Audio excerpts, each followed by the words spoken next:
Hi you guys, so today we're out in the big garden and we're gonna pick a bunch of onions. If you remember, I had planted onions all along this outer area, and you can still see these big guys. I'm waiting for the seeds to fully develop on them. And we planted a straight line clear down till to the left of those pots. But you can see that part of my area is getting overgrown with squash, which we knew was going to happen. So we're going to go ahead and pull the onions that need to be pulled and leave the other ones for a little while. I have been pulling onions for a month, 6 weeks now, only as I need them, because I don't have a brilliant way to store them in the house. So in the ground is just as good as in my house. So since these two don't have seed tops on them anymore, I pulled them so we could get some more energy into the bulb. I'm going to go ahead and pull these too.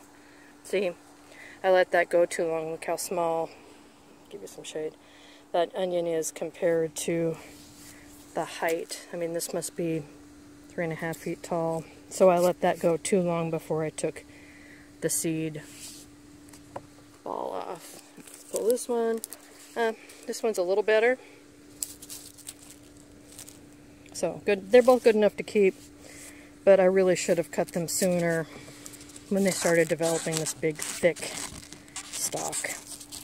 But we've picked through here, through this area in the last several whiles, and I rummaged through there, pick these guys. I'm going to go ahead and add those in. And so how do you know when an onion is ready to be picked?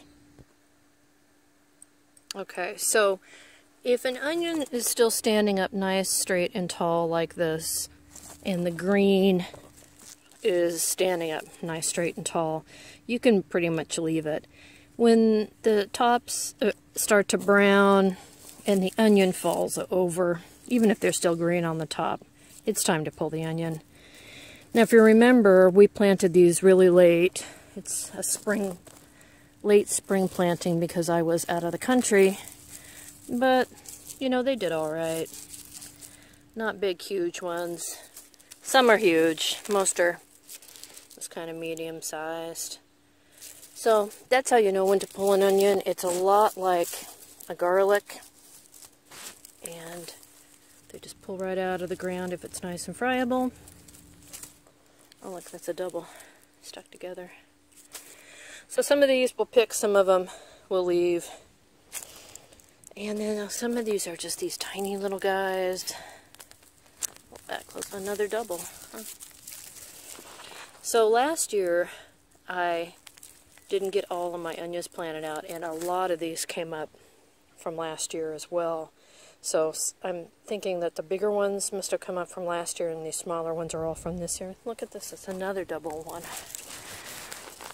Maybe I planted something incorrectly. Anyway, so we're going to go ahead and pull a bunch, and then we're going to go over to the table and cure them. You can actually see they're starting to cure in the ground because they're getting that paper on them. And that's what you want to have on them. You want the whole top to die back, so this part closes off. The top will just fall off at that point. And then once it's cured like that, then it can go into cold storage. So anyway, let's pull some more onions. Those are all garlic right there. And they're tiny garlic. A lot of those I'm going to leave in the ground. But we'll get these onions out, and then we'll go to the table and lay them out to be cured. Alright, you guys, so we're back at the table. We've moved, this table used to be right over there in the sun. Here's our new back porch area we have. And we have one of our old, or a dinette set that we've had in storage forever over there now. So this one is now under the trees, which makes it even better for curing. So I'm curing all these onions, which basically means I'm letting them sit out until the paper forms on them, and they'll go through a process. They'll go through this top area dying back to something like this, and then that area will die back, and that's how you get that nice top to the onion without having that big long stem on it, you know, when you get it at the grocery store. So it's healing itself inside, and soon this part will just fall off. There's another example of a big onion doing the same thing, and you can see that this, actually, let's take a look. We'll just see, this is all just paper at this point, all just paper. So I'm just gonna give that a trim. It's still a little wet because we just pulled it out of the ground today. But you can see this is all paper, and this is where that long stem came out. So it's just self-healing, and once that's all healed up, this onion will be ready for storage. And like I said, we just pulled it out of the ground, so it's wet, so we'll just need to let it sit out and cure for a little while. Question for you guys, though. When I was pulling the onions, I kept running across a couple of these that were doubled up. But look how many. Look how many are doubled up. And they're like one root system with two separate onions. Some 3 with one root system. I've got triplets, twins and triplets. So I'm putting this question out there for you guys, for people that know more than I do. What did I do that made this happen, or does this sometimes just happen? I mean, all these over here, I have 1, 2, 3, 4, 5, 6, 7, 8, 9, 10, 11 sets of multiples. I'll just pull this one apart so we can look at that. But you can see the root systems were attached right there. That was one root. And then we have we have twins. And then let's look at this. This is a one root system triplet, so let's give that a little pull so you can see where the root system was attached. And these were just pulled out of the dirt, so you can hear that snap. Right there is where it was attached, and here where it was attached. And they're all kind of, you know, flat on that one side. So how does this happen? Especially since I planted some I planted from seed, and they were, I thought, individuals. I guess it potentially, I could have planted 2 seeds very close to each other, but then how do they share one root system? Anyway, some were sets of my own that I'd kept from the previous year. Like last year I might have saved one like this, and then I would plant this. So does that happen when you plant sets?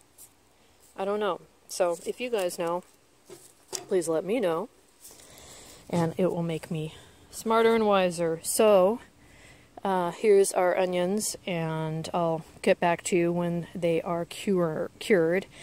And this is kind of late in the year for curing onions. It's beginning of August right now, and that's because I'm in the Pacific Northwest.